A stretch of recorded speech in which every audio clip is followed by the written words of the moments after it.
was jong en slim en had verstand van zaken.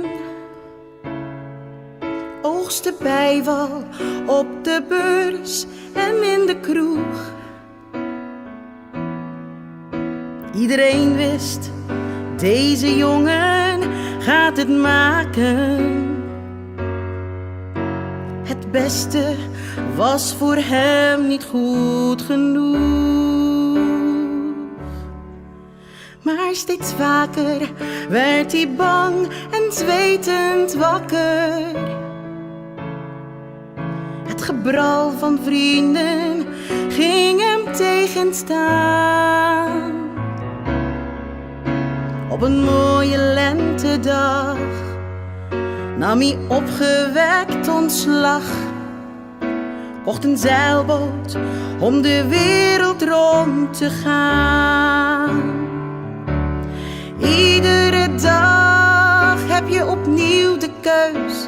Ren je door of gooi je rigoureus je bestaan overhoop. Weg de onzin, het gejaag en het gedoe.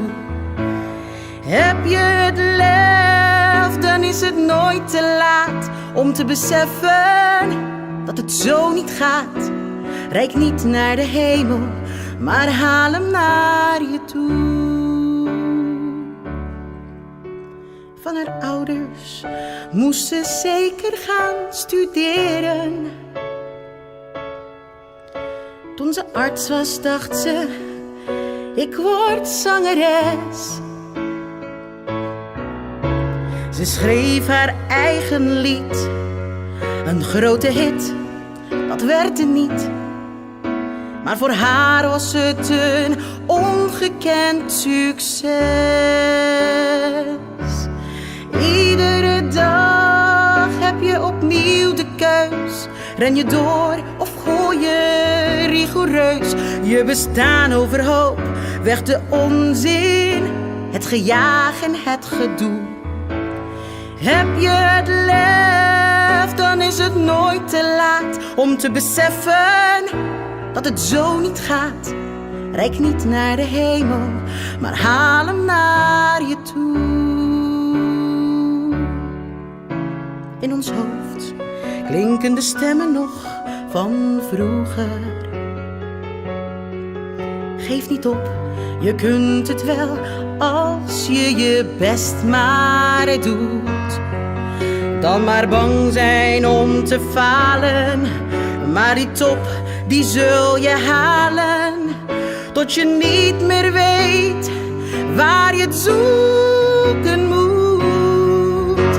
Iedere dag heb je opnieuw de keus. Ren je door of gooi je rigoureus je bestaan overhoop. Weg de onzin, het gejaag en het gedoe. Heb je het lef, dan is het nooit te laat om te beseffen dat het zo niet gaat. Reik niet naar de hemel, maar haal hem naar je toe.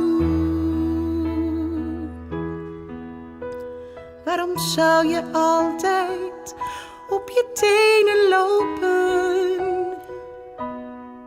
Dat houdt niemand vol. Geloof dat maar van mij.